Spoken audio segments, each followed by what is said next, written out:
नमस्कार मित्रों, स्वागत है आपका मेरे इस YouTube चैनल मोहित यादव एजुकेशन पर। इस चैनल पर मैं आपको मैकेनिकल इंजीनियरिंग से संबंधित विभिन्न प्रकार के प्रश्नों को सॉल्व कराता हूं। तो इस पर मैंने कई वीडियोस बना लिए हैं। ये जो आज है इस क्वेश्चन सॉल्विंग सीरीज़ का 39वां पार्ट है। ये जो क्वेश्चन है आपको विभिन्न प्रकार के मैकेनिकल जेई से संबंधित सब एग्ज़ाम्स में आपको हेल्पफुल रहेंगे।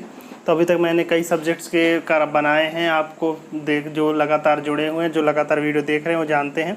अगर आप उन वीडियो को आप नहीं देखा है, आप देखना चाहते हैं तो उसकी लिंक मैंने डिस्क्रिप्शन में दे रखी है उसकी प्लेलिस्ट की, तो आप उस क्वेश्चन सीरीज़ की प्लेलिस्ट को देख सकते हैं।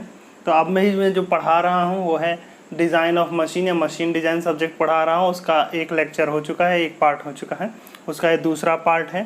ठीक, तो और टोटल क्वेश्चन सीरीज़ का 39वां पार्ट है। शुरू करते हैं। आज जिस सब विषय पर मैं क्वेश्चन सॉल्व कराऊंगा वो है मशीन डिजाइन के chapter bolted, riveted and welded joint.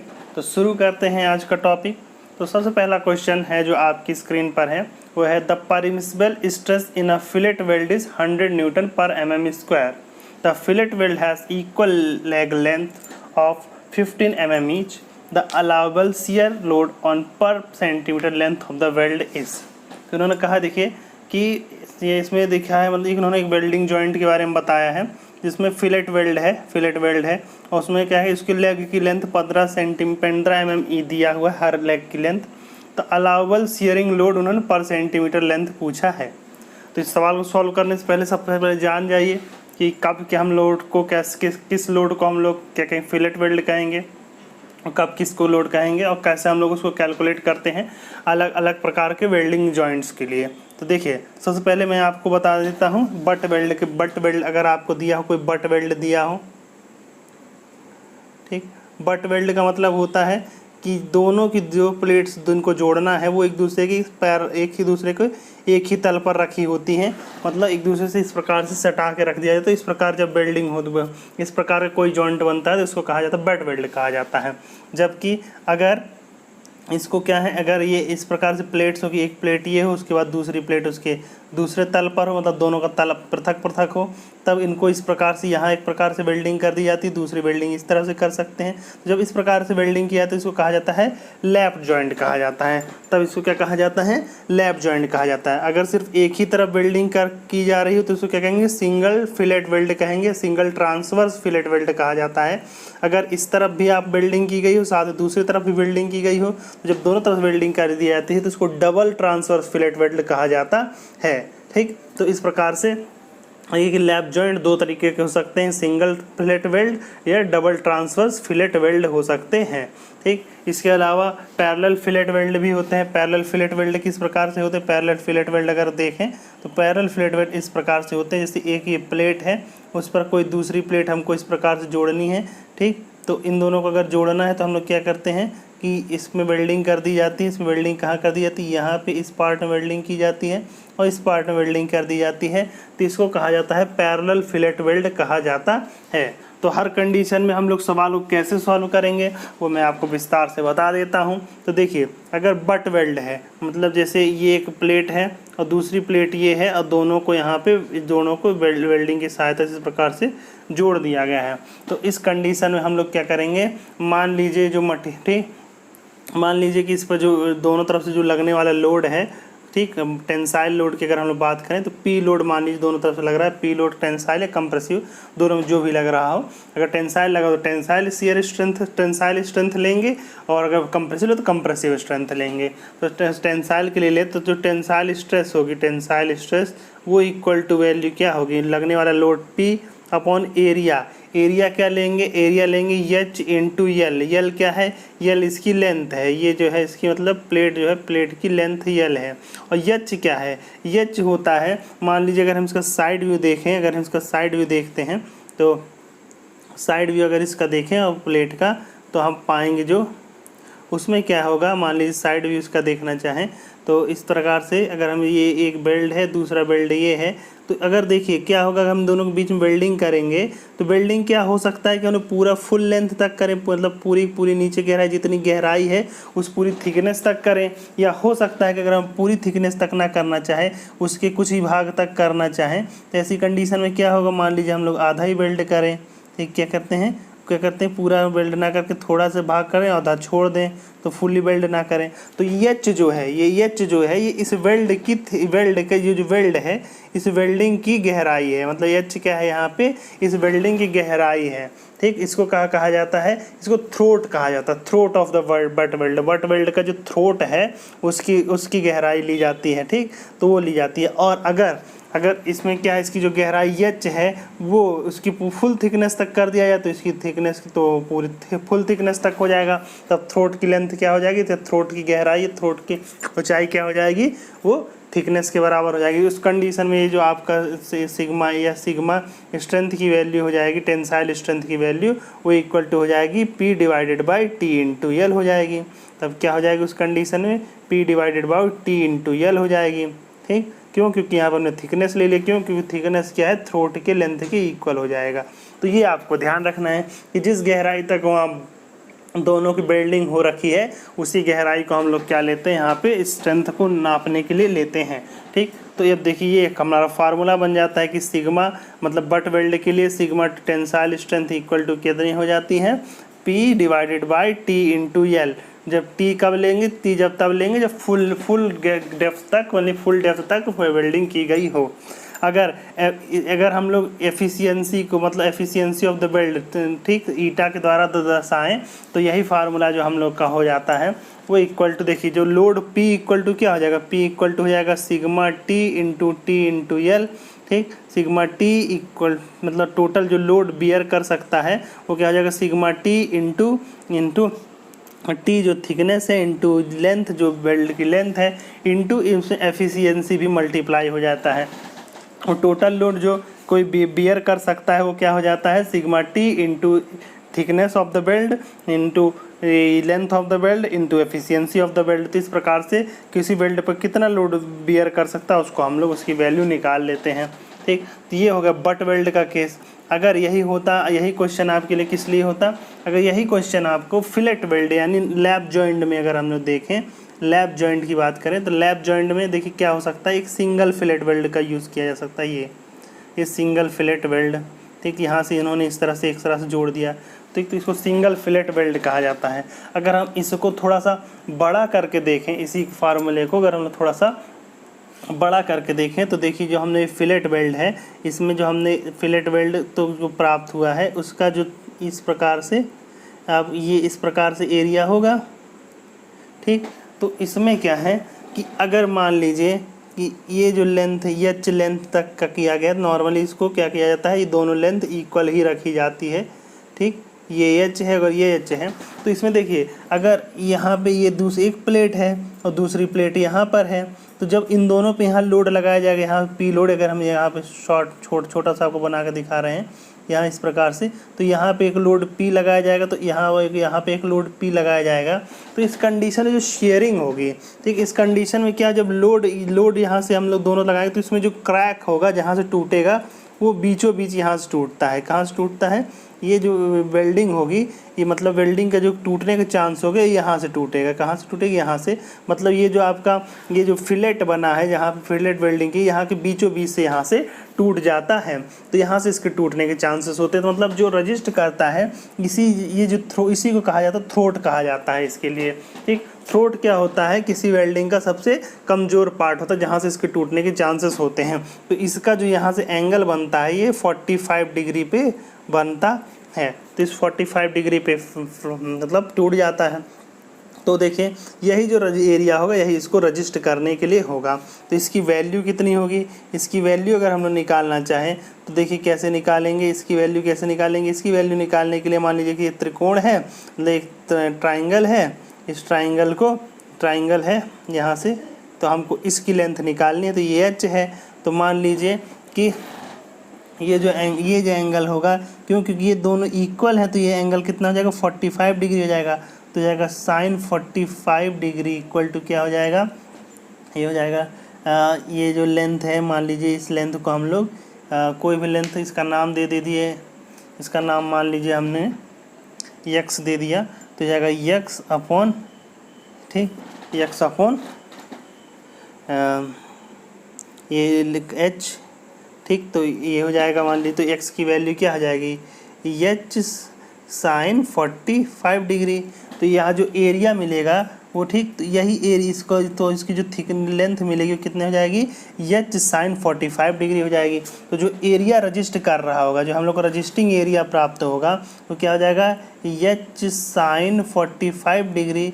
और उसकी टोटल क्या है, जब हम फिलेट, ये जो फिलेट है ये इस तरफ से लेंथ होगी इसकी यल लेंथ, तो इनटू यल ये एरिया रजिस्ट करेगा। और क्यों, क्योंकि ये शेयरिंग से फेल होगा, इसीलिए इसमें जो हम लोग स्ट्रेंथ लेंगे, कौन सी लेंगे, शियर स्ट्रेंथ टाउ लेंगे। तो इसकी लोड कैरिंग कैपेसिटी क्या हो जाएगी, इसकी लोड कैरिंग कैपेसिटी हो जाएगी H L sine 45 into tau. तो साइन 45 की वैल्यू क्या होती है, साइन 45 की वैल्यू होती है 1/√2 होती है। तो हम लोग साइन 45 रख देंगे, तो 1 हम लोग को इसकी जो वैल्यू प्राप्त हो जाएगी पी इक्वल टू कितना हो जाएगा, P इक्वल टू हो जाएगा H into L into tau divided by √2। तो अगर सिंगल फिलेट वेल्ड है तो उसके लिए लोड कैरिंग कैपेसिटी का फार्मूला क्या हो जाएगा, HL टाउ डिवाइडेड बाई √2 हो जाएगा। ठीक, तो इस तरह से अगर ये डबल फिलेट वेल्ड होता, डबल फिलेट वेल्ड मतलब एक प्लेट ये है, दूसरी प्लेट ये है, यहाँ पे भी हमने वेल्डिंग की है और दूसरे इस पार्ट तरफ भी वेल्डिंग की है। जब डबल फिलेट वेल्ड होता है तो उस कंडीशन में इसमें दो का मल्टीप्लाई कर देंगे, तो ये उसका आंसर आ जाएगा √2 H into L into tau. ठीक है, इसमें जब हम 2 का मल्टीप्लाई करेंगे तो √2 से वो कट के क्या हो जाएगा, √2 हो जाएगा।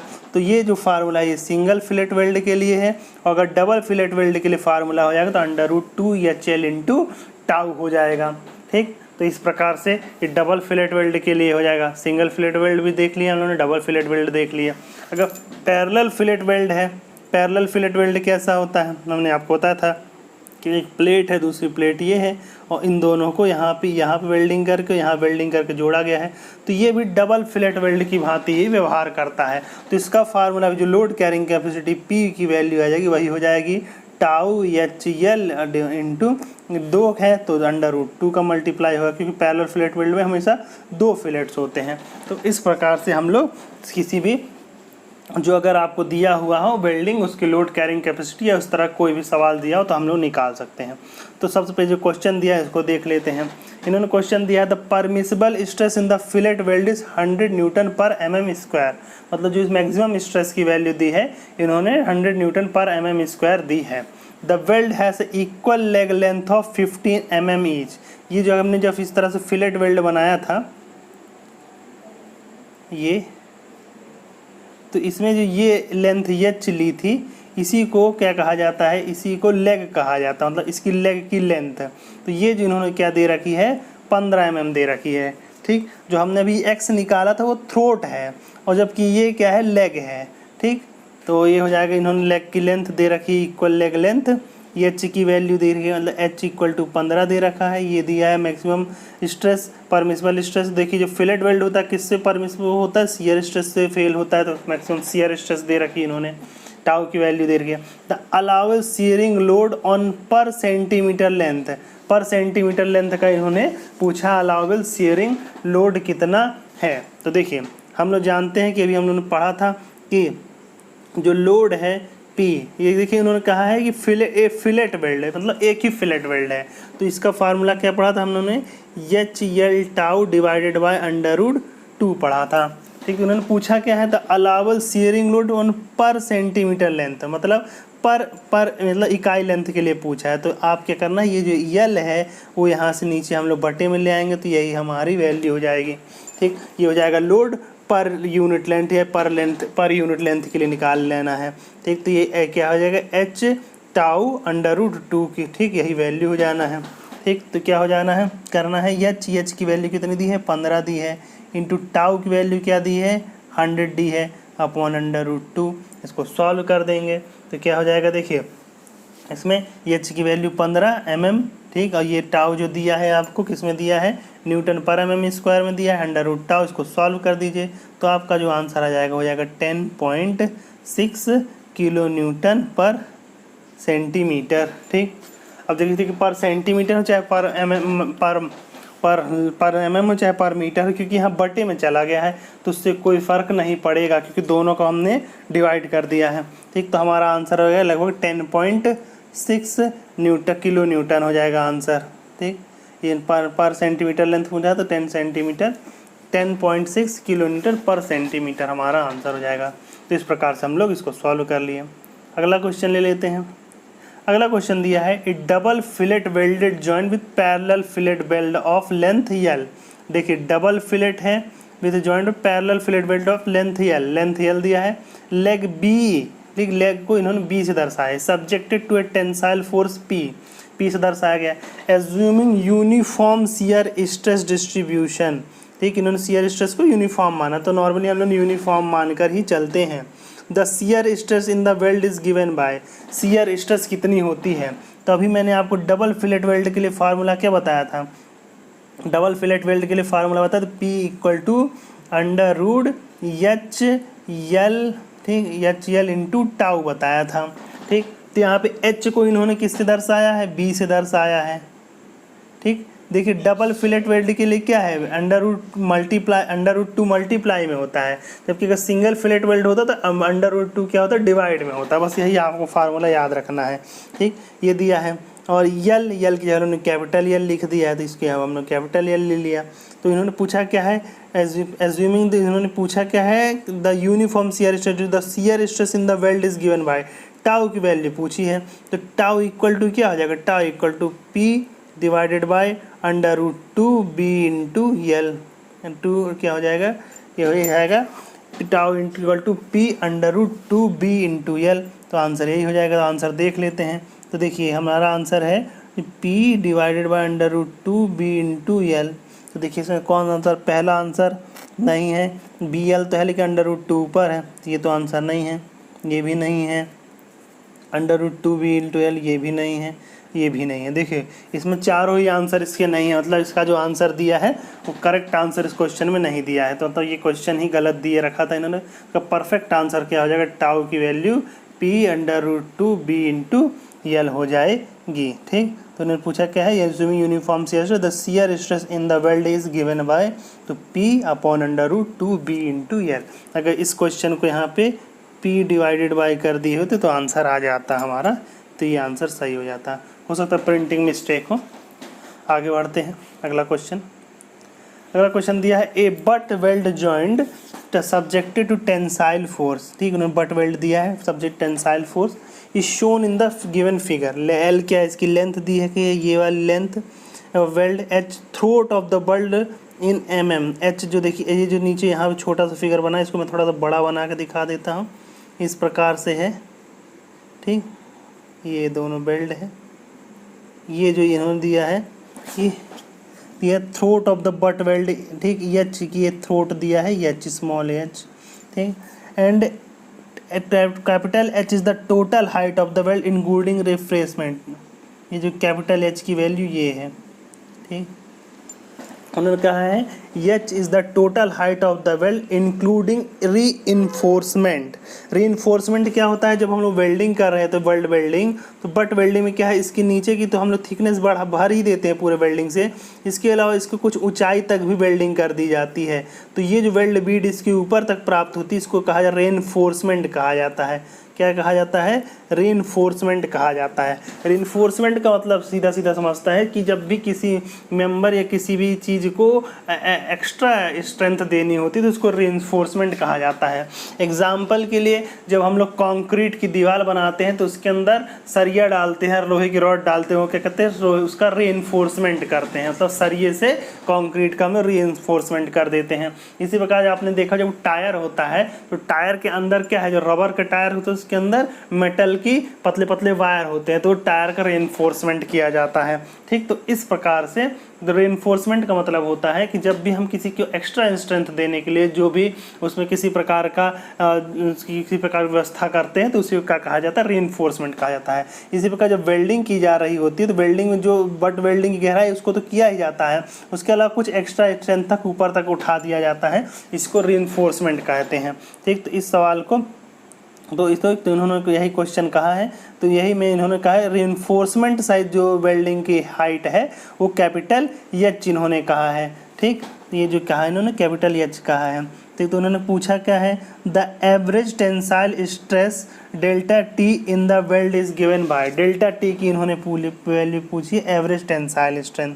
तो देखिए यहाँ पे आपको जो क्वेश्चन है बस इतना याद रखना है कि जो कैपिटल एच है, जो कैपिटल एच की वैल्यू है वो रिइंफोर्समेंट सहित है, लेकिन हमेशा जब भी आपको जब भी वेल्ड की स्ट्रेंथ निकालें हमेशा थ्रोट की ही लेंथ लेनी है, ठीक। तो यहाँ पे जो फोर्स है आपका क्या हो जाएगा, लगने वाला फोर्स P हो जाएगा, और इसको रजिस्ट कौन करेगा, इसको रजिस्ट करने वाले area H thickness into L length तक।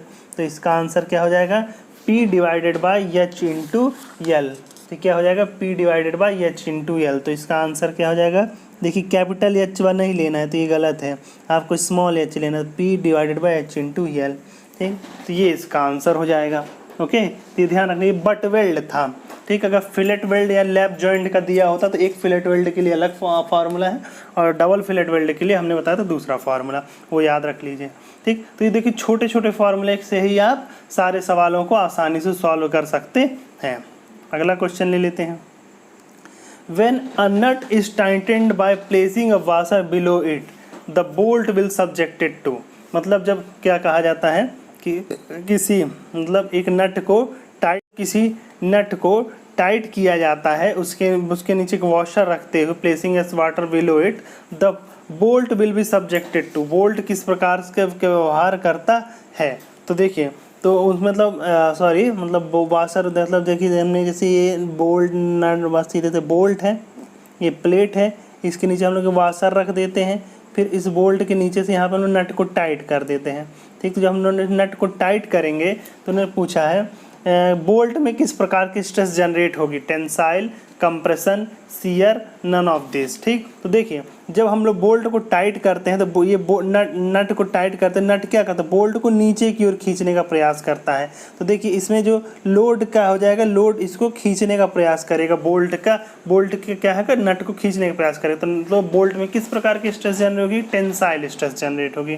किस प्रकार की स्ट्रेस जनरेट होगी, टेंसाइल स्ट्रेस जनरेट होगी, ठीक। When a nut is tightened by placing a washer below it, the bolt will be subjected to tensile stress, ठीक। अब देखिए ध्यान रखें, बोल्ट में तो टेंसाइल स्ट्रेंथ होगी, लेकिन अगर हम लोग बात करें कि बोल्ट के थ्रेड में किस प्रकार की स्ट्रेस होगी तो शियर स्ट्रेस होगी। बोल्ट के थ्रेड में किस प्रकार की स्ट्रेस होगी, शियर स्ट्रेस होगी। क्यों, क्योंकि जो नट है मतलब देखिए बोल्ट का स्ट्रेस थ्रेड है और नट का थ्रेड क्या होगा, उसके जस्ट इसी के साथ अटैच होगा, उसके जस्ट बगल में। तो ये क्या है, इसको तोड़ने का प्रयास करेगी। तो इसमें देखिए जो लोड है ये क्या है, इसको यहाँ से तोड़ के अलग करेगी। तो इसमें जो स्ट्रेस होगी किस प्रकार की स्ट्रेस होगी, शियर स्ट्रेस होगी, ठीक। तो नट और बोल्ट में जब नट को टाइट किया जाता है तो बोल्ट में टेंसाइल स्ट्रेस आती है, लेकिन बोल्ट का जो थ्रेड होता है, बोल्ट के थ्रेड पे शियर स्ट्रेस आती है। तो ये आपको याद रखना है। तो इस क्वेश्चन का आंसर ए है, लेकिन अगर थ्रेड पूछा जाता तो उसका आंसर क्या हो जाता, शियर स्ट्रेस हो जाता, ठीक। उसका आंसर क्या हो जाता, शियर स्ट्रेस हो जाता। अगला क्वेश्चन ले लेते हैं। A rivet head used for boiler plate riveting, इन्होंने कहा है कि बॉयलर प्लेट की रिवेटिंग के लिए किस प्रकार के रिवेट का प्रयोग किया जाता है। तो देखिए क्या होता है, अलग अलग कई प्रकार के रिवेट्स होती हैं, उन रिवेट्स का कब कहाँ पे किस जगह का प्रयोग किया जाता है मैं आपको बता देता हूँ। सबसे पहला जो रिवेट जो होता है, मुख्य इंपॉर्टेंट पॉइंट बताता हूँ, ठीक। स्नैप हेड, आप जो सबसे पहले दिया स्नैप हेड किस प्रकार से होता है, स्नैप हेड जो होता है वो इस प्रकार से होता है, आपको इस प्रकार का रिवेट का हेड प्राप्त होता है, इसको स्नैप हेड कहा जाता है, ठीक। इसका प्रयोग जो नॉर्मली किया जाता है, ठीक, जब इसका प्रयोग जो नॉर्मली किया जाता है वो किया जाता है बॉयलर शेल के लिए किया जाता है, बॉयलर शेल, ठीक। मतलब जो बॉयलर की शेल बनाई जाती हैं वहाँ पे इस प्रकार के रिवेट का प्रयोग किया जाता है। स्ट्रक्चरल वर्क, स्ट्रक्चर जब बनाया जा रहा है, जैसे पुल बनाया जा रहा हो तो स्ट्रक्चरल वर्क, स्ट्रक्चर के लिए जो वर्क किया जा रहा है, ठीक। और मशीन, विभिन्न प्रकार की मशीन्स में जो रिवेटिंग की जाती है वो इसी प्रकार की आपको स्नैप हेड की रिवेटिंग की जाती है। तो जो स्नैप हेड की जो है ये सबसे मोस्ट कॉमन टाइप की रिवेटिंग है, मतलब किसी भी जगह पर अगर कॉमनली जो रिवेटिंग होती है वो स्नैप हेड टाइप की ही रिवेटिंग होती है। जो दूसरी तरह की रिवेटिंग है वो अगर हम बात करें तो काउंटर शंक या काउंटर सिंक कहा जाता है हेड की, वो इस प्रकार से होती है। वो जो होता है वो इस प्रकार से होता है,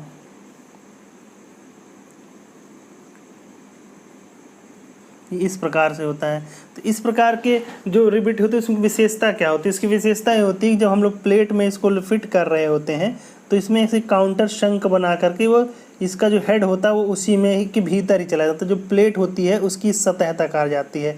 मतलब इसका जो हेड है प्लेट से ऊपर की ओर नहीं निकला पाता रहता। जैसे साधारणतः अगर हम लोग स्नैप हेड की बात करें तो उसमें जब रिवेटिंग लगाई जाएगी तो इसका हेड जो है प्लेट के बाहर होता है, जबकि जब काउंटर शंक की जो मतलब बनाते हैं तो शंक मतलब होता है डूबा हुआ, जो डूब गया है, मतलब उसका हेड क्या है प्लेट के भीतर डूब जाता है।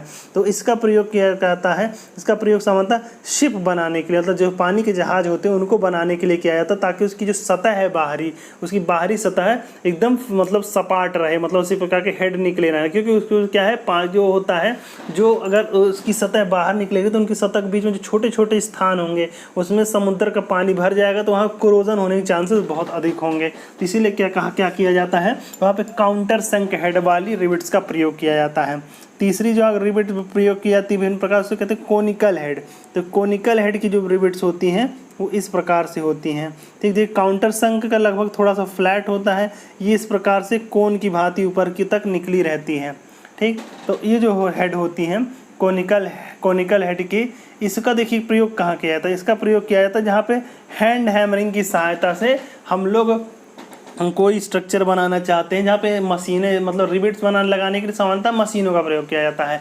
ठीक, लेकिन अगर हैंड हैमरिंग की सहायता से हमको किसी जगह पे लगाना है तो ये क्या करते हैं, कोनिकल हेड का प्रयोग किया जाता है। तो इसका जो कोन होता है इस प्रकार से ऊपर से उठा हुआ होता है। तो जब हम लोग को क्या करते हैं, इसको कहीं पर इस्तेमाल करते हैं तो हैमर की सहायता से इसको पीटा जाता है तो ये फ्लैट हो जाता है। तो इस प्रकार से थोड़ा सा फ्लैट होकर के छोटा हो जाता है, इसकी लेंथ इस तरह से बढ़ जाती है। तो इसको क्या है, हैंड हैमरिंग की सहायता जब किसी जगह पे रिबिट को फिट करना हो तब हम लोग कोनिकल हेड का प्रयोग करते हैं। जो चौथा प्रकार होता है वो होता है पैन हेड। जो पैन हेड की बीयरिंग होती है रिबिट्स वो इस प्रकार से होती है। ठीक, ये पैन हेड का प्रयोग किया जाता है, इसका प्रयोग ऐसी जगह किया जाता है जहाँ बहुत रिबिट की स्ट्रेंथ का मैक्सिमम उपयोग है, मतलब हमको बहुत अधिक स्ट्रेंथ की रिबिट की ज़रूरत हो, तब हम लोग क्या कहते हैं, पैन हेड का प्रयोग करते हैं। तब हम लोग किसका प्रयोग करते हैं, पैन हेड का प्रयोग करते हैं। ठीक, लेकिन देखिए ये क्या है, बहुत ही स्ट्रेंथ वाला रिबिट होती है, लेकिन इसका जो डिज़ाइन है, मतलब इसका शेप बनाना सबसे कठिन होता है। ठीक, तो ये इसकी एक ड्रॉबैक है, इसीलिए इसका प्रयोग ज़्यादा नहीं किया जा सकता। ठीक, तो क्वेश्चन आपको क्या पूछा है, क्वेश्चन आपको पूछा है the rivet used for the boiler plate riveting. तो बॉयलर के लिए जो नॉर्मली रिबिट यूज़ किया जाता है वो स्नैप हेड यूज़ किया जाता है। कौन सा यूज़ किया जाता है, snap head bearing, snap head rivet का प्रयोग किया जाता है।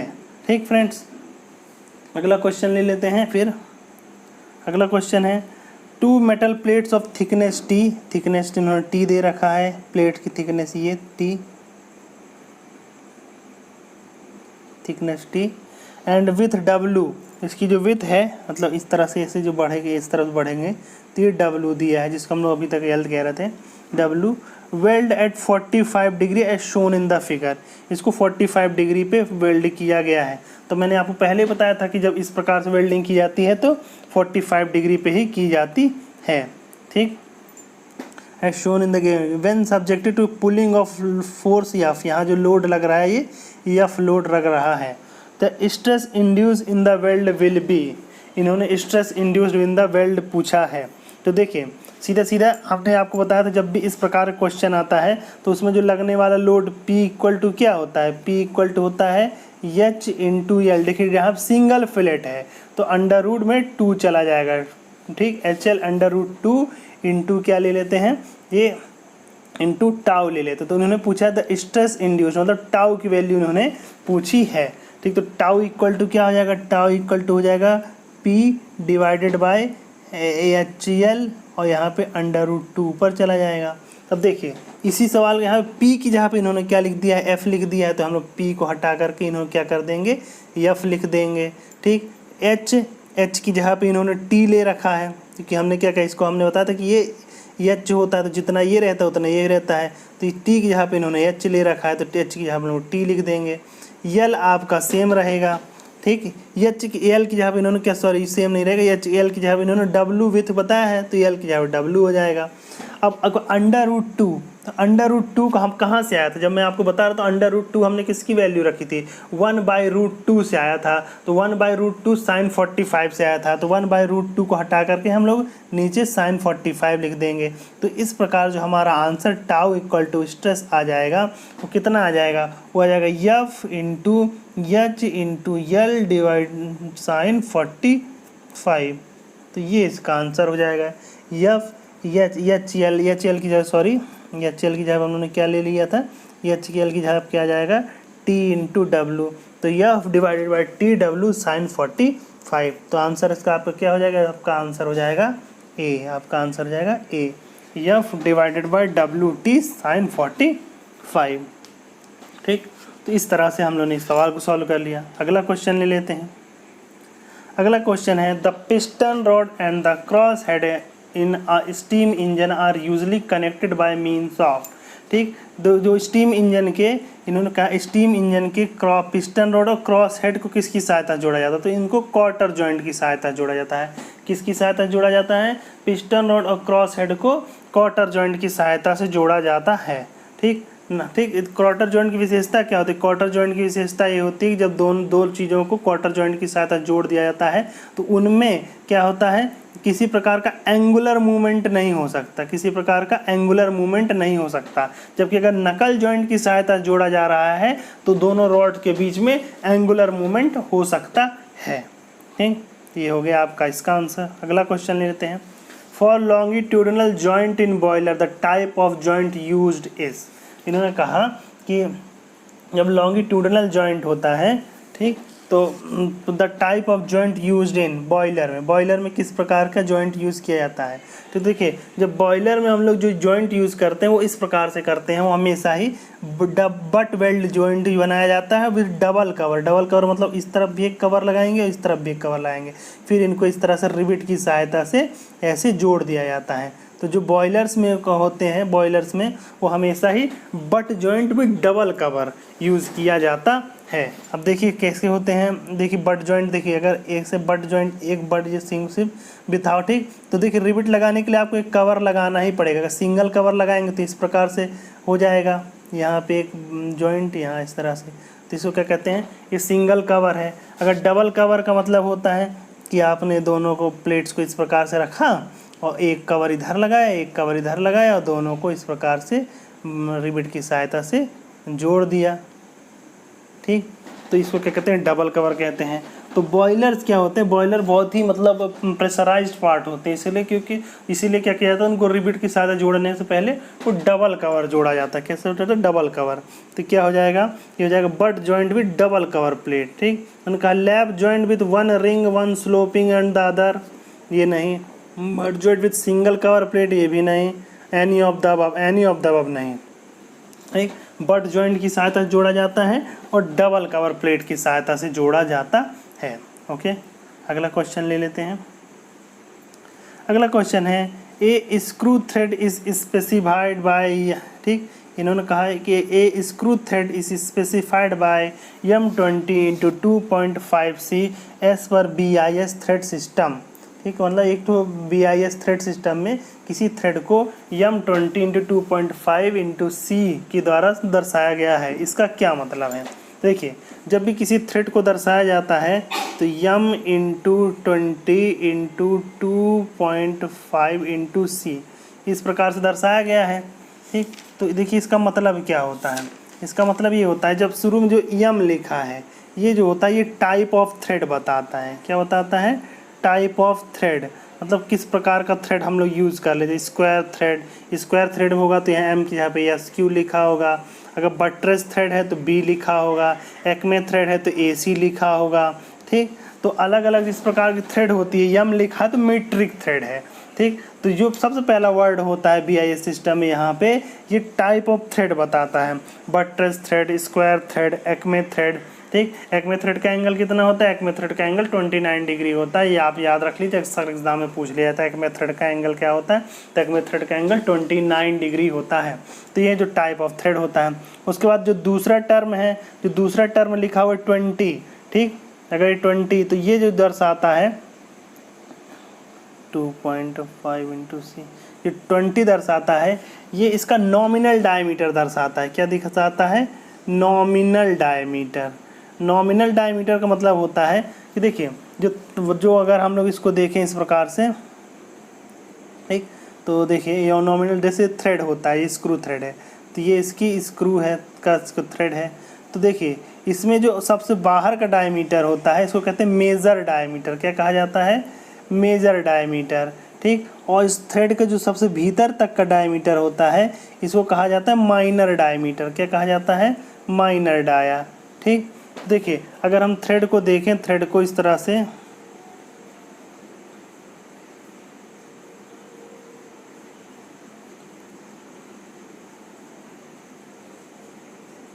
ठीक, तो जो सबसे बाहर की ओर डायमीटर का हम लोग नापें, ठीक, तो जो सबसे बाहरी डायमीटर होगा ये क्या कहलाता है? मेजर डायमीटर, या ठीक मेजर डायमीटर कहा जाता है। और सबसे भीतर से नाप तो इसको क्या कहा जाता है? माइनर डायमीटर, या कभी कभी इसी को कोर डायमीटर भी कहा जाता है। तो इन दोनों के बीच में एक डायमीटर और होता है जहाँ पर एक्चुअल में नट और बोल्ट एक दूसरे के संपर्क में आते हैं जिस मीन डायमीटर पे, उसको नॉमिनल डायमीटर कहा जाता है, कभी कभी पिच डायमीटर भी कहा जाता है। तो नॉमिनल डायमीटर, जो नॉमिनल डायमीटर होता है वो नॉर्मली कोर डायमीटर, अगर डीसी कोर डायमीटर कहें तो डिवाइडेड बाय 0.8, मतलब जो नॉमिनल डायमीटर की वैल्यू होती है, नॉमिनल डायमीटर ये इक्वल टू होती है कोर डायमीटर डिवाइडेड बाय 0.8, तो इसको कहते हैं नॉमिनल डायमीटर कहा जाता है। ठीक, उसके बाद जो तीसरा टर्म होता है, जो इसमें तीसरा टर्म होता है यहाँ पे जो होता है ये पिच को दर्शाता है। पिच, पिच का मतलब क्या होता है? पिच का मतलब होता है कि अगर जैसे प्रकार से थ्रेड है तो किसी एक टॉप पॉइंट से लेकर के दूसरे टॉप पॉइंट तक की दूरी, या किसी एक बॉटम पॉइंट से लेकर दूसरे बॉटम पॉइंट तक की दूरी, या फिर क्या कहें कि इस पॉइंट से लेकर के अगले पॉइंट तक की, मतलब अगली थ्रेड की उसी जगह पर पॉइंट तक की दूरी। मतलब अगर हम किसी थ्रेड में किसी थ्रेड का एक पर्टिकुलर पॉइंट लें और उसी पॉइंट पे क्या है दूसरे थ्रेड का पर्टिकुलर पॉइंट लें, तो उन दोनों के बीच की जो दूरी होगी उसको क्या कहते हैं? पिच कहा जाता है। उसको क्या कहा जाता है? पिच कहा जाता है। और एक दूसरी चीज़ होती है लीड होती है। दूसरी चीज़ क्या होती है? लीड होती है। एक चीज़ होती है पिच और दूसरी होती है लीड। ठीक, लीड होती है जब हम अगर बोल्ट को या नट को एक मतलब जो बोल्ट अगर हम लोग स्थिर रख के नट को एक कंप्लीट साइकिल दें तो वो लॉन्गिट्यूडनल डायरेक्शन में जितनी डिस्टेंस चलता है उसको लीड कहा जाता है। मतलब थ्रेड के एक रोटेशन पे नट द्वारा चली गई दूरी क्या कहलाती है? लीड कहलाती है। नट द्वारा चली गई दूरी लीड कहलाती है। क्योंकि पिच क्या होता है? पिच होता है किसी दो कंसेक्यूटिव थ्रेड के किसी पर्टिकुलर पॉइंट पे जो बीच की डिस्टेंस होगी उसी को क्या कहा जाएगा? पिच कहा जाएगा। ठीक, अगर प्लेट क्या होता है? अगर सिंगल स्टार्ट थ्रेड है, सिंगल स्टार्ट थ्रेड के लिए पिच और लीड दोनों की वैल्यू क्या हो जाती है? सेम हो जाती है। लेकिन अगर डबल स्टार्ट थ्रेड है तो जो पिच की वैल्यू होती है, अगर डबल स्टार्ट थ्रेड है या दूसरे वर्ड में कहें पिच इक्वल टू क्या होता है? लीड डिवाइडेड बाय यन। यन क्या है? Number of starts. अगर डबल स्टार्ट है तो लीड की पिच क्या हो जाएगी? उसकी हाफ हो जाएगी। अगर 3 स्टार्ट है, ट्रिपल स्टार्ट है तो पिच क्या हो जाएगी? लीड की 1/3 हो जाएगी, तो ये पिच हो जाती है। ठीक, तो इस प्रकार हमने आपको मतलब किसी भी, सबसे पहले हम लोग क्या लिखेंगे? इस थ्रेड का प्रकार लिखेंगे, उसके बाद उसका नॉमिनल डायमीटर लिखेंगे, उसके बाद उसकी पिच लिखेंगे, उसकी पिच कितनी है, और जो सबसे आखिरी में जो लिखा हुआ है वर्ड सी, ये दर्शाता है कि जो है अगर सी लिखा हुआ है तो मतलब जो आपकी थ्रेड है वो कोर्स थ्रेड है, और अगर एफ लिखा है तो मतलब फाइन थ्रेड है। ठीक, कभी कभी क्या होता है, कभी कभी क्या होता है इन दोनों का मीडियम थ्रेड भी हो जाता है तो एम लिख देते हैं। तो ये जो आखिरी में लिखा हुआ है वो बताता है कि कोर्स थ्रेड है या फाइन थ्रेड है। ठीक, तो इस प्रकार से हम लोग इसका तय कर लेते हैं। तो इसका आंसर क्या हो जाएगा? इसका आंसर देखिए, इन्होंने कहा है कि a screw thread specified by M20 C as per BASI thread system means metric thread of 20 mm nominal diameter. हाँ, ये बात सही है। ठीक, nominal diameter 2.5 mm with coarse tolerance. हाँ, कोर्स टॉलरेंस, यही इसका आंसर हो जाएगा। इसका आंसर क्या हो जाएगा? इसका आंसर हो जाएगा ए। ठीक। दूसरा क्या है, मीटिव 20 mm root diameter. Root diameter को नहीं दर्शाता, रूट डायमीटर मतलब कोर डायमीटर, ठीक। जो दर्शाता है ये नॉमिनल डायमीटर होता है, रूट डायमीटर नहीं होता। 2 mm पिच ये तो सही है, लेकिन पहला ये वाला कथन गलत है, रूट डायमीटर। तो ये 20 mm रूट डायमीटर नहीं।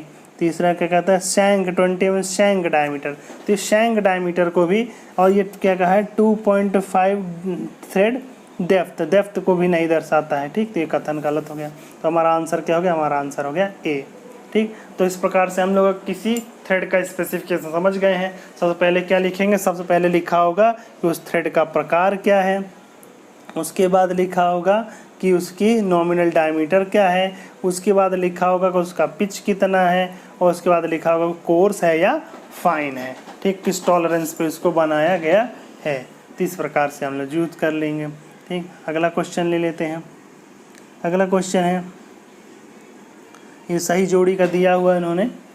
तो देखिए क्या है, इन्होंने दिया है कि पहला टाइप ऑफ जॉइंट का प्रकार दिया है, मोड ऑफ कनेक्टिंग मेंबर, किस प्रकार के मेंबर का वो इस्तेमाल करते हैं, ठीक। तो देखिए सबसे पहले इन्होंने दिया है क्वार्टर जॉइंट, नीचे यूज क्वार्टर जॉइंट है, नकल जॉइंट है, टर्न बकल है, रिवेटेड जॉइंट है। तो सबसे पहले दिया है कनेक्ट 2 रॉड्स और bar permitting small amount of flexibility, ठीक। उन्होंने कहा है कि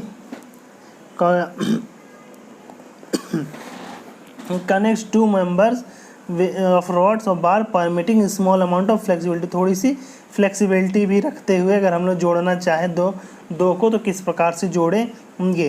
तो नीचे शुरू करते हैं। तो पहले ऊपर देखिए क्वार्टर जॉइंट दिया, क्वार्टर जॉइंट के लिए क्या ले लेंगे, देखिए क्वार्टर जॉइंट किस प्रकार से यूज होता है, देखिए फ्लेक्सिबिलिटी वो नहीं देता है, ठीक। नंबर 2 रिजिडली कनेक्ट 2 मेंबर्स, हाँ क्वार्टर जॉइंट क्या है, 2 मेंबर्स को रिजिडली कनेक्ट करता है, ठीक। उसी प्रकार में किसी प्रकार का रिलेटिव मोशन नहीं होने देता है। तो ए का क्या हो जाएगा, 2 हो जाएगा। तो ए का 2 कहाँ का दिया है, बी और डी में दिया है। चलिए बी और डी में कोई एक आंसर हो जाएगा। दूसरा दिया नकल जॉइंट, नकल जॉइंट क्या है, नकल जॉइंट कनेक्ट 2 रॉड्स और bar permitting small amount of flexibility, हाँ नकल जॉइंट में क्या होता है, थोड़ा सा एंगुलर मूवमेंट संभव होता है। तो बी का क्या हो जाएगा, 1 हो जाएगा। तो बी का 1 किस में दिया है, तो 2 बी और डी में, तो बी हमारा आंसर हो जाएगा। बाकी चेक कर लेते हैं। टर्न बकल का 3 connects 2 rods having threaded ends, कर एकदम सही है। देखिए टर्न बकल कैसा होता है, अगर 2 रॉड्स इस प्रकार से उनके बीच में थ्रेड्स दोनों तरफ बना दिए जाते हैं और उसको टर्न बकल की सहायता से इसे जोड़ दिया जाता है। टर्न बकल की विशेषता ये होती है कि अगर हम लोग इसको एक डायरेक्शन में घुमाएंगे तो ये क्या होगा, ये दोनों रॉड शाफ्ट एक दूसरे के नज़दीक आएंगी, और उसको अपोजिट डायरेक्शन में घुमाएंगे तो ये दोनों रॉड क्या है, एक दूसरे से दूर जाएंगी। तो टर्न बकल का ये काम होता है। तो ये क्या करता है, दो मतलब जैसे हम लोगों ने किसी जगह पे दो चीज़ को को जोड़ रखा है, 2 थ्रेड्स को, तो उनको बीच में अगर टाइटनिंग एंड लूजनिंग का काम ये करता है। तो इसीलिए हम लोग टर्न बकल का यूज़ करते हैं, ठीक। तो टर्न बकल का इसका आंसर हो जाएगा बी। तो क्या है, सी का 3 हो जाएगा। डी का क्या हो जाएगा 4, permanent fluid tight joint between 2 flat plates, हाँ ये 2 फ्लैट प्लेट्स को जोड़ने के लिए हम लोग क्या यूज़ करते हैं, रिवेटेड जॉइंट यूज़ करते हैं, ठीक। अगला है connect 2 shaft and transmit torque, ठीक। 2 शाफ्ट को जोड़ कर उनके बीच टार्क ट्रांसमिट करने का काम किसका होता है, ये होता है कपलिंग का काम होता है। किसका काम होता है, ये कपलिंग का काम होता है, ठीक। अगला क्वेश्चन ले लेते हैं। अगला क्वेश्चन है, in a fillet welded joint the weakest area of the weld is. मैंने आपको बताया था कि जब फिलेट वेल्ड को जोड़ा जाता है तो उसमें जो सबसे वीकेस्ट एरिया क्या होता है, उसका वीकेस्ट एरिया होता है थ्रोट। उसका थ्रोट क्या होता है, उसका वीकेस्ट एरिया होता है, ठीक। ओके, फेस का कोई होना ही मतलब ही नहीं है। फिलेट वेल्ड इस प्रकार से अगर है तो उसका जो इस प्रकार से अगर हम लोग इसका 3D व्यू देखते हैं इस प्रकार से, ठीक। तो 3D ये इसका फेस होता है। तो फेस के फुल लॉस होने के चांसेस ही नहीं होते। रूट मतलब ये होता है, ठीक, ये रूट होता है, ठीक। टो क्या होता है, इसका जो लास्ट पॉइंट होता है, इस जो आखिरी लेंथ तक होता है इसको टो कहा जाता है, ठीक। तो अलग अलग पार्ट है। तो सबसे कमज़ोर पार्ट होता है थ्रोट होता है। थ्रोट मतलब इन दोनों के बीच में जिस प्रकार से एरिया होता है उसको थ्रोट कहा जाता है। अगला क्वेश्चन ले लेते हैं। The bolts in a rigid flange coupling connecting 2 shaft transmit power are subjected to, ठीक। तो देखिए अगर रिजिड फ्लेंज कपलिंग जो है, देखिए फ्लेंज कपलिंग किस प्रकार से होती है, फ्लेंज कपलिंग इस प्रकार से होती है, एक शाफ्ट ऐसी होती है, एक शाफ्ट ऐसी होती है, इन दोनों को ऐसे कपल, इसमें एक फ्लेंज बना रहता है, दूसरा फ्लेंज इस पे बना रहता है, और ये दोनों को बोल्ट की सहायता से इस प्रकार से जोड़ दिया जाता है। तो इन दोनों को बोल्ट की सहायता से जोड़ दिया जाता है। तो उन्होंने पूछा है कि ये जो बोल्ट होते हैं इस पर किस प्रकार की लोडिंग हो रही होती है। तो इस पर जो लोडिंग हो रही होती है, तो देखिए ये आपका एक फ्लेंज है, दूसरा फ्लेंज ये है, और इसमें जब यहाँ बोल्ट से जोड़ा जाता है तो क्या है, इन दोनों के बीच में यहाँ से बोल्ट टूटने के चांसेस रहते हैं ड्यू टू शियर। क्यों? क्योंकि ये प्लेट क्या है, मान लीजिए ये इसमें से एक शाफ्ट घूमती है, दूसरी उसको घुमाती है, तो जब वो घूमती है तो इस बोल्ट के थ्रू ही पावर ट्रांसमिट होता है। तो यहाँ पे इसी पॉइंट से इसके टूट के ख़राब हो जाने के, मतलब टूटने के चांसेस होते हैं। तो इसी को क्या कहा जाता है, इसी को यहाँ से शेयरिंग होने के चांसेस होते हैं। ठीक, तो इसमें शेयरिंग होने के चांसेस इस यहाँ पे होते हैं। तो देखिए, तो उन्होंने पूछा क्या है कि the bolt in the rigid flange coupling connecting two shaft transmitting power are subjected to, किससे सब्जेक्ट हो, सबसे पहले शियर फोर्स होना चाहिए। तो शियर फोर्स इसमें है, तो यही इसका आंसर है। इसके अलावा बेंडिंग मोमेंट, हाँ तो उसमें बेंडिंग मोमेंट भी होता है। क्यों? क्योंकि देखिए ये इस प्रकार जब जुड़ा है, जो पावर ट्रांसमीटर इनके बीच में अगर थोड़ा सा भी गैप होता है तो इस मोमेंट के कारण यहाँ पे क्या है, ये बोल्ट बेंड होने के चांसेस बढ़ जाते हैं। तो इसे क्या कहा जाता है, बेंडिंग मोमेंट। तो जो शियर फोर्स और बेंडिंग मोमेंट दोनों ही उसमें हो सकते हैं। एक्सियल फोर्स नहीं होता है, एक्सियल फोर्स क्योंकि इसमें किसी प्रकार टेंसाइल या कंप्रेसिव लोड नहीं है। टॉर्सन और बेंडिंग मोमेंट, ठीक, टॉर्जन शाफ्ट में टॉर्जन होता है, बोल्ट्स में टॉर्जन नहीं होता है। ठीक, यहाँ पे जब ये कपलिंग की सहायता जोड़ेंगे तो उसमें क्या, बोल्ट में टॉर्जन होगा। ठीक, सॉरी, शाफ्ट में टॉर्जन होगा, बोल्ट में शियरिंग फोर्स, शियरिंग होगी। ठीक, ये तो इसका आंसर हो गया। इन्होंने क्या पूछा था, इन्होंने पूछा था कि जब बोल्ट को तो रिजिडिटी फ्लेंज, मतलब रिजिड फ्लेंज की सहायता जोड़ा जाता तो उसके जो टू शाफ्ट ट्रांसमिटिंग पावर, उनके बोल्ट्स में किस प्रकार का लोड होता है, उनके बोल्ट्स में शियर लोड होता है। अगला क्वेश्चन ले लेते हैं। The hemispherical end of the pressure vessel is fastened to the cylindrical portion of the pressure vessel with the help of gasket, bolts and lock nuts are subjected to. इन्होंने कहा है कि एक मतलब देखिए जो प्रेशर वेसल होते हैं वो नॉर्मली इस प्रकार के सिलेंड्रिकल बनाए जाते हैं, इस प्रकार सिलेंड्रिकल बनाए जाते हैं, लेकिन जब उसके एंड होते हैं उनको हाफ स्फीयर की सहायता से इस प्रकार से क्लोज कर दिया जाता है। तो सिंपल फिगर है कि एक्चुअल में क्या किया जाता है, एक्चुअल में ऐसा जो सिलेंड्रिकल पार्ट होता है, एक्चुअल में इनका ऐसा सिलेंड्रिकल पार्ट होता है, इसमें इस प्रकार के फ्लेंज निकले होते हैं। इस फ्लेंज के ऊपर जो हेमिस्फेरिकल पार्ट होता है उसको रखा जाता है और इस प्रकार जोड़ दिया जाता है, और इन दोनों को बोल्ट्स या रिविट्स की सहायता से इस प्रकार से जोड़ दिया जाता है चारों तरफ से सर्कमफ्रेंशियल। तो उन्होंने पूछा है कि जब इस प्रकार से इनको जोड़ा जाता है तो ये जो बोल्ट है, इस प्रकार के बोल्ट में किस प्रकार का लोड जनरेट होता है। तो देखिए इसके अंदर प्रेशर होता है, तो इस प्रेशर के कारण ये क्या है, इस हेमिस्फेरिकल पार्ट को दूर करने का प्रयास करते हैं। ठीक, तो इस दूर के कारण इस पर क्या है, एक पुल, इस पे क्या है, इन बोल्ट्स पे एक प्रकार का पुल जनरेट होता है, मतलब उसको खींचता है। इसके कारण इन बोल्ट्स या रिविट्स जो भी इसमें लगा होगा उसमें किस प्रकार का लोड जनरेट हो जाएगा, उस पर जो स्ट्रेस जनरेट हो जाएगी वो टेंसाइल टाइप की स्ट्रेस जनरेट हो जाएगी। ठीक, तो सीधे सीधे इस क्वेश्चन का आंसर क्या हो जाएगा, टेंसाइल स्ट्रेस। ठीक, तो उन्होंने यही पूछा था कि जब प्रेशर वेसल के ये दोनों तरफ जो हेमिस्फेरिकल एंड लगाए जाते हैं उस पर तो किस प्रकार गैसकेट सब की सहायता से जोड़ा जाता है, गैसकेट बीच में लगा के फिर जोड़ा जाता है। तो जो बोल्ट है और लॉक नट से उसमें किस प्रकार के स्ट्रेस जनरेट होती है, तो उसमें क्या है, शियर स्ट्रेस, सॉरी इसमें टेंसाइल स्ट्रेस जनरेट होती है। कौन सी स्ट्रेस जनरेट होती है, टेंसाइल स्ट्रेस जनरेट होती है। ठीक फ्रेंड्स, अगला क्वेश्चन ले लेते हैं।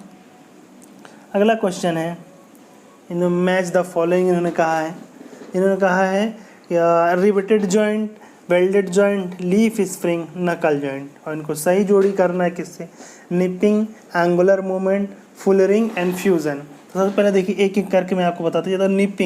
निपिंग क्या होता है, जब लीफ स्प्रिंग होती है, हम जानते हैं लीफ स्प्रिंग कैसी होती है, एक स्प्रिंग ये इस प्रकार से, फिर इसके नीचे दूसरा इस प्रकार, ऑटोमोबाइल्स में यूज़ की जाती है, इस प्रकार से लीफ स्प्रिंग होती है, आप लोगों ने देखी होगी ऑटोमोबाइल के या ट्रकों के टायरों के नीचे इस प्रकार की स्प्रिंग्स लगी रहती है ना, उसको लीफ स्प्रिंग कहा जाता है। तो लीफ स्प्रिंग में क्या किया जाता है, अगर आप देखें तो ये एक कर्व है उसके जस्ट नीचे दूसरी कर्व है, तीसरी नीचे तीसरी कर्व, उसके नीचे चौथी कर्व है। तो आपको लगता होगा कि ये सभी के सभी क्या एकदम कोलिनियर होते हैं ना, ये मतलब इन सभी का रेडियस ऑफ कर्वेचर क्या होगा, सेम होगा, मतलब ये सब कंसेंट्रिक सर्किल के रूप में बनाएंगे। लेकिन नहीं, ऐसा नहीं होता है। वास्तव में जब लीफ स्प्रिंग को बनाया जाता है तो जो सबसे पहले मान लीजिए ये सबसे ऊपर टॉप की लीफ स्प्रिंग है तो ये इस प्रकार से रहेगी, और जब दूसरी लीफ स्प्रिंग एकदम से सटी हुई नहीं होती, वो इस प्रकार से बनाई जाती है कि इस प्रकार से इन दोनों के बीच में डिस्टेंस होता है, मतलब उनका रेडियस ऑफ कर्वेचर अलग होता है। ठीक, और उसके जो नीचे बनाई जाती है वो उसका रेडियस ऑफ कर्वेचर और अधिक बढ़ा दिया जाता है, उसका मतलब कम कर दिया जाता है, उनका रेडियस ऑफ कर्वेचर और कम करते चले जाते हैं। इसका रेडियस ऑफ कर्वेचर सबसे ज़्यादा होगा, उससे कम इसका होगा, उससे कम होगा, तो इनके बीच में क्या एक प्रकार का डिफरेंस बन जाएगा, इन दोनों बीच में क्या एक प्रकार का डिफरेंस बन जाएगा। तो इस डिफरेंस को क्या करते हैं, फिर इसी डिफरेंस पर रखते इन सभी को प्रेशराइज करके, मतलब इन दोनों को प्रेशराइज करके एक दूसरे के साथ एकदम अटैच कर दिया जाता है। इन सभी क्या किया जाता है, एक दूसरे के साथ इस प्रकार से कंसेंट्रिक कर दिया जाता है और इनको जोड़ दिया जाता है। तो ये जो प्रोसेस होता है इसको कहा जाता है निपिंग कहा जाता है। मतलब ये लीफ स्प्रिंग की अलग अलग लीफ को अलग अलग रेडियस ऑफ कर्वेचर का बनाया जाता है, फिर उन सभी को एक साथ बांध दिया जाता है। ये जो प्रोसेस होता है निपिंग कहलाता है। तो इसे क्या कहते हैं, निपिंग कहते हैं। ठीक, तो लीफ स्प्रिंग के लिए निपिंग, तो मतलब सी के लिए 1 और सी के लिए 1 कहाँ है, ए में है और डी में है, तो इन दोनों में से कोई एक आंसर हो जाएगा। दूसरा दिया एंगुलर मूवमेंट। एंगुलर मूवमेंट किस में संभव है, नकल जॉइंट में एंगुलर मूवमेंट संभव है। मतलब डी के लिए क्या हो जाएगा, 2 हो जाएगा, तो डी के लिए 2, डी के लिए 2 इन्होंने किस में दे रखा है, डी में दे रखा है, तो यही हमारा आंसर हो जाएगा। ठीक, बाकी चेक कर लेते हैं। ए के लिए 3, रिवेटेड जॉइंट के लिए 3, फुलरिंग, रिवेटेड जॉइंट फुलरिंग। रिवेटेड जॉइंट जो बनाया जाता है, रिविट्स बनाए जाते हैं, वो फुलरिंग प्रोसेस के द्वारा इनको बनाया जाता है। फुलरिंग प्रोसेस क्या होता है, देखिए जैसे ये है कॉकिंग एंड फुलरिंग, तो देखिए ये एक प्लेट है, दूसरी प्लेट ये है। देखिए जब 2 प्लेट्स होती हैं इस प्रकार से होती हैं, ये एक प्लेट है, दूसरी प्लेट ये है, और इनको इस प्रकार से रिविट्स की सहायता से जोड़ दिया जाता है। ठीक, तो जब इन रिपिड के जो कोने होते हैं ये क्या है, प्लेट से एकदम परफेक्टली अटैच नहीं होते हैं, तब एक फुलरिंग टूल होता है, जो ब्लंट टूल होता है, शार्प नहीं होता, ब्लंट टूल होता है, उसकी सहायता से किनारों को ऐसे दबाया जाता है जिससे ये मेटल इसके साथ एकदम अटैच हो जाते हैं, एकदम टाइट हो जाते हैं। ठीक, जब ये टाइट हो जाते हैं तो ये प्रोसेस जो कहलाता है इसे फुलरिंग कहा जाता है। और यही बात अगर प्लेट के साथ की जाए मत, तो इनको मतलब जो प्लेट है दोनों एक दूसरे के साथ एकदम परफेक्टली अटैच दोनों प्लेट को करने के लिए क्लॉकिंग की जाती है। क्या की जाती है, कॉकिंग की जाती है, क्लॉकिंग, CLACUCKING, कॉकिंग किया जाता है। क्लॉक, तो इसको क्या कहा जाता है, ये कहलाता है कॉकिंग टूल। तो कॉकिंग एंड फुलरिंग ये 2 ऑपरेशन होते हैं। तो फुलरिंग का प्रयोग रिवेटेड जॉइंट को लीक प्रूफ बनाने के लिए किया जाता है, और कॉकिंग का प्रयोग रिवेटेड जॉइंट की प्लेट्स को लीक प्रूफ बनाने के लिए किया जाता है। ठीक, तो इसका संबंध क्या हो जाएगा, A3 मतलब रिवेटेड जॉइंट के लिए फुलरिंग। ठीक, B4 वेल्डेड जॉइंट के लिए फ्यूज़न। वेल्डेड जॉइंट कैसे, फ्यूज़न की सहायता बनाया जाता है, मतलब उसको हीट किया जाता है और उस हीट की सहायता से वो दोनों प्लेट में थोड़ा थोड़ा पिघल के दोनों एक दूसरे से फ्यूज़ हो जाती हैं। ठीक, तो इसका आंसर हो जाएगा आपका डी। अगला क्वेश्चन ले लेते हैं। अगला क्वेश्चन है, what is the safe static tensile load for M36 into 4C bolt of mild steel having yield stress of 250 MPa and factor of safety 1.5। ठीक, इन्होंने कहा है कि सेफ स्टैटिक लिमिट हमको मतलब लोड P निकालना है, जबकि क्या बोल्ट कैसा दिया, M36/4, तो 36 क्या है, 36 इसका नॉमिनल डायमीटर है। ठीक, तो ये है, तो इसका यील्ड स्ट्रेस कितना दिया है, 280 MPa दिया है, और फैक्टर ऑफ सेफ्टी कितना दिया है, 1.5 दिया है। ठीक, तो देखिए हम जानते हैं कि फैक्टर ऑफ सेफ्टी क्या होता है, इन्होंने पूछा डायमीटर पूछा है, लास्ट से टेंसाइल लोड पूछा है ना। हम जानते हैं कि फैक्टर ऑफ सेफ्टी क्या होता है, factor of safety equal to होता है एक्चुअल स्ट्रेस या वर्किंग स्ट्रेस। ठीक, सॉरी, जो फैक्टर ऑफ सेफ्टी क्या होता है, फैक्टर ऑफ सेफ्टी होता है, डक्टाइल मटेरियल है क्योंकि, तो इसके लिए हो जाता है yield stress divided by working stress. ठीक, तो फैक्टर ऑफ सेफ्टी कितना दिया है 1.5 दिया है, यील्ड स्ट्रेस कितना दिया है 280 दिया है, अपन फैक्टर ऑफ सेफ्टी कितना दिया है 1.5 सॉरी वर्किंग स्ट्रेस क्या है हमको निकाल लेना है। तो वर्किंग स्ट्रेस कितना हो जाएगा, वर्किंग स्ट्रेस हो जाएगा हम लोग का working stress sigma equal to क्या हो जाएगा 280 divided by 1.5 divided by factor of safety. तो वर्किंग स्ट्रेस की वैल्यू से हम लोग निकाल लेंगे। ठीक, जब वर्किंग स्ट्रेस निकाल लेंगे, ठीक, तो अगला कर लेंगे फिर उन्होंने पूछा क्या है कि P निकालना है। तो हम जानते हैं कि वर्किंग स्ट्रेस सिग्मा की वैल्यू क्या होगी, applied load P divided bye जो एरिया इसको रजिस्ट करेगा। तो एरिया क्या करेगा, ये बोल्ट है तो बोल्ट का डायमीटर 36 mm है, तो हम जानते ही हो जाएगा π/4 d² मतलब 36 का स्क्वायर। ठीक, तो π/4 36 का स्क्वायर। इसको सॉल्व कर दीजिए। तो सिग्मा की वैल्यू हमने निकाल ली है 280 डिवाइडेड बाय 1.5, P की वैल्यू हमको निकालनी है और ये हो जाएगा π/4 36 का स्क्वायर। तो इसको सॉल्व कर लीजिए तो P की वैल्यू आ जाएगी लगभग 190 किलो न्यूटन। तो सॉल्व करेंगे तो आप पा जाएंगे P की वैल्यू क्या हो जाएगी 190 किलो न्यूटन। तो इसका आंसर क्या हो जाएगा 190 किलो न्यूटन। ठीक, तो देखिए इन्होंने सीधा सीधा पूछा क्या है स्टैटिक टेंसाइल लोड। देखिए जब भी बोल्ट इस प्रकार से होता है तो टेंसाइल लोड ये है, ठीक, P। तो हम जानते हैं स्ट्रेस कैसे होता है, stress equal to sigma equal to load upon area, area मतलब π/4 d²। हमने बस यही फार्मूला यूज़ किया है। लेकिन यहाँ जो स्ट्रेस होगी वर्किंग स्ट्रेस होगी तो वो क्या होगा yield stress divided by factor of safety. इससे ले लेंगे 280 डिवाइडेड बाय 1.5। इस प्रकार से हम लोग P निकाल लेंगे तो P ही हमारा आंसर हो जाएगा। अगला क्वेश्चन ले लेते हैं। अगला क्वेश्चन है how can shock absorbing capacity of A bolt can be increased. किसी बोल्ट की शॉक एब्जॉर्बिंग कैपेसिटी को कैसे बढ़ाया जा सकता है। ठीक, तो देखिए शॉक एब्जॉर्बिंग कैपेसिटी बढ़ाने के लिए क्या किया जाता है, जैसे मान लीजिए कोई बोल्ट है इस प्रकार से, ये थ्रेड है, तो इसमें देखिए क्या होता है कि हम लोग बीच में प्लेट्स या जिस जगह पे जोड़ना रहता है उसमें कोई लेंथ होती है। तो ये जो लेंथ होती है इसको क्या कहा जाता है शैंक कहा जाता है। इस शैंक के बाद ही थ्रेड बनाई जाती है, मतलब बोल्ट का थोड़ा सा पार्ट छोड़ दिया जाता है, इसको शैंक कहा जाता है। ठीक, तो यही शैंक क्या है दोनों बोल्ट की प्लेट के बोल्ट मतलब बोल्टेड जॉइंट के प्लेट के बीच में लगा होता है। तो क्या किया जाता है इसका डायमीटर हम लोग कम करके कोर डायमीटर की इक्वल बनाते हैं। ठीक, जब इसका डायमीटर कम करके कोर डायमीटर के इक्वल बना दिया जाता है तो क्या होता है कि इसकी शॉक ऑब्जॉर्बिंग कैपेसिटी बढ़ जाती है। तब क्या होता है बोल्ट की शॉक ऑब्जॉर्बिंग कैपेसिटी बढ़ जाती है।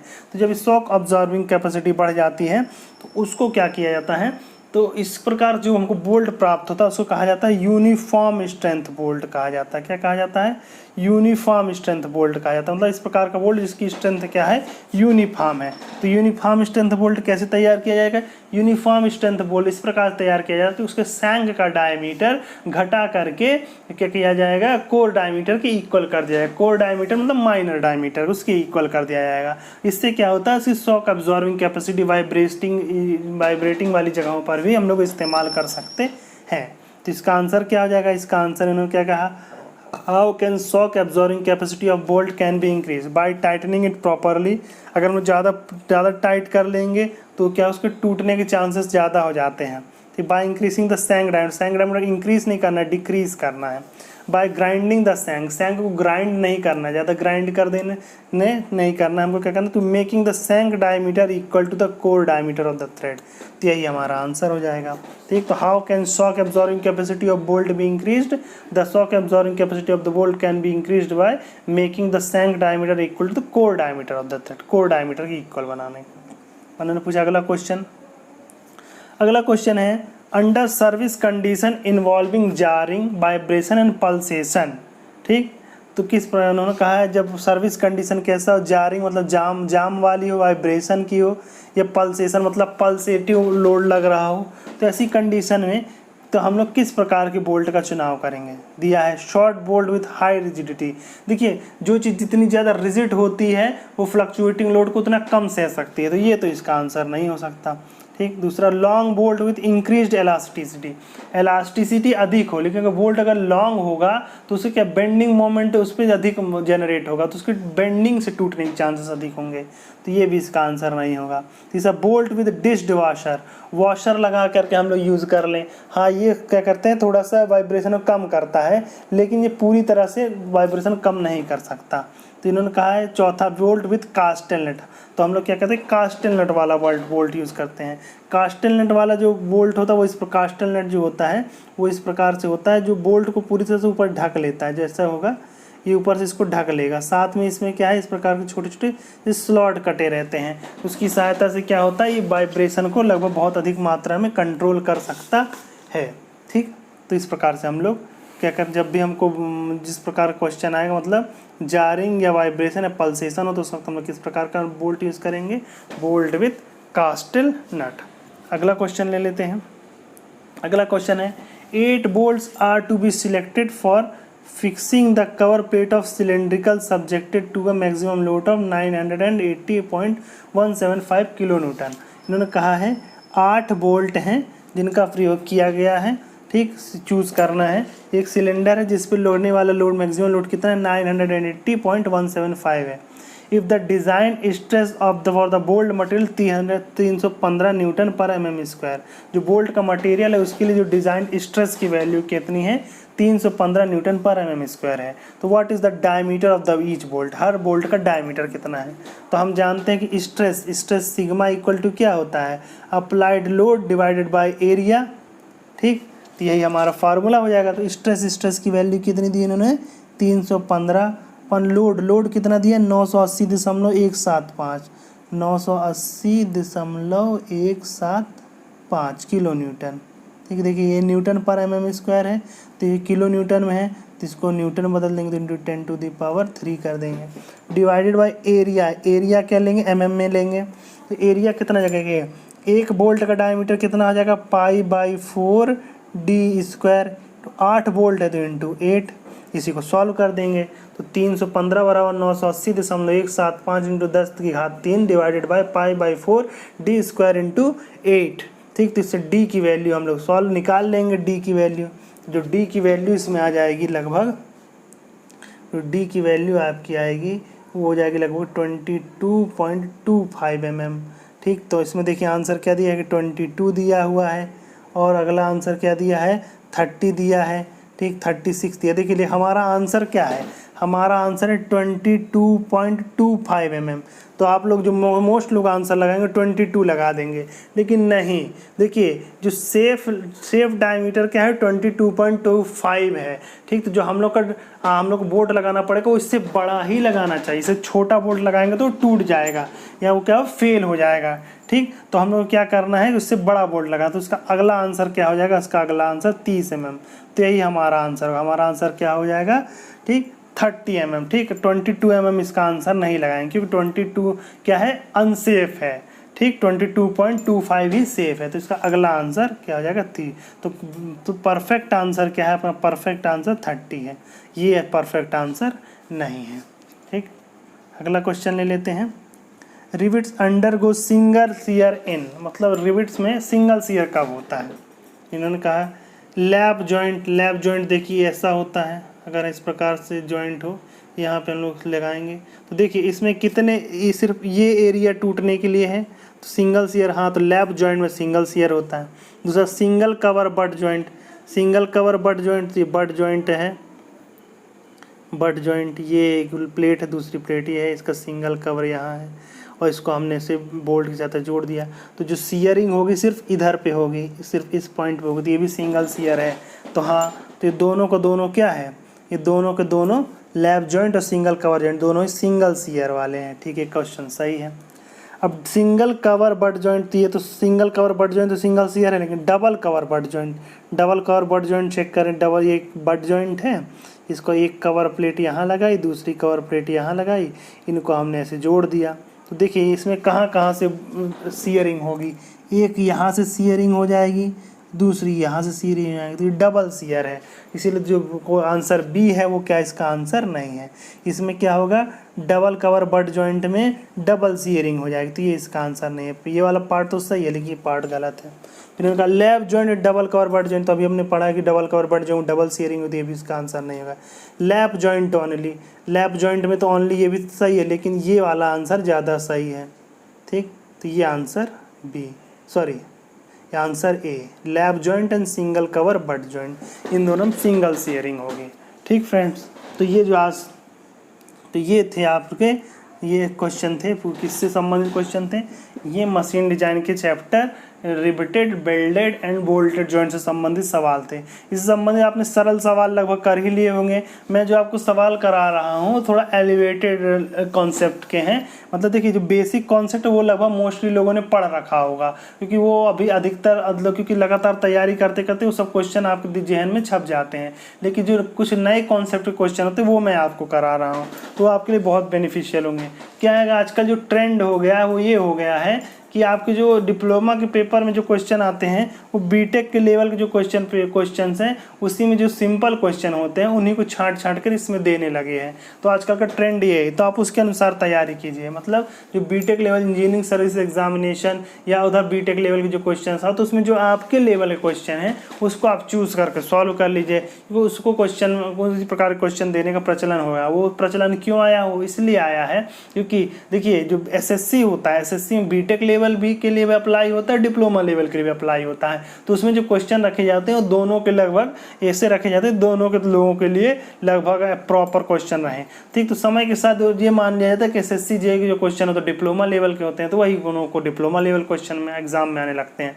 तो इसीलिए आजकल ट्रेंड ये बढ़ गया है। तो आपको अपनी तैयारी ऐसी रखनी है ताकि आपको क्वेश्चन किसी प्रकार के आए, आपको उसको सॉल्व करने की टेक्निक, सॉल्व करने का तरीका कर उसको सॉल्व करके मैक्सिमम मार्क्स ला सकें, ठीक। तो आज के लिए वीडियो के लिए इतना ही, तो फिर मिलेंगे नए क्वेश्चन के साथ, ठीक। यदि आपको ये वीडियो पसंद आया हो तो इसे लाइक करें, शेयर करें, अपने फ्रेंड्स को भी बताएं। यदि अभी तक आपने मेरे चैनल को सब्सक्राइब नहीं तो सब्सक्राइब ज़रूर कर लें, ताकि मेरा मोटिवेशन बना रहे और मैं आप लोगों के लिए इसी तरह के नए नए वीडियोस लगातार लेके आता रहूं। तो आप मेरा चैनल ज़रूर सब्सक्राइब करें।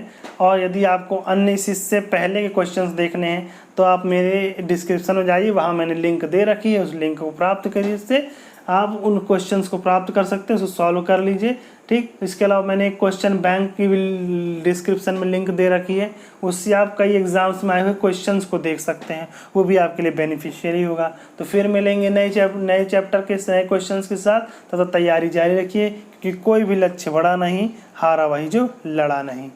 धन्यवाद।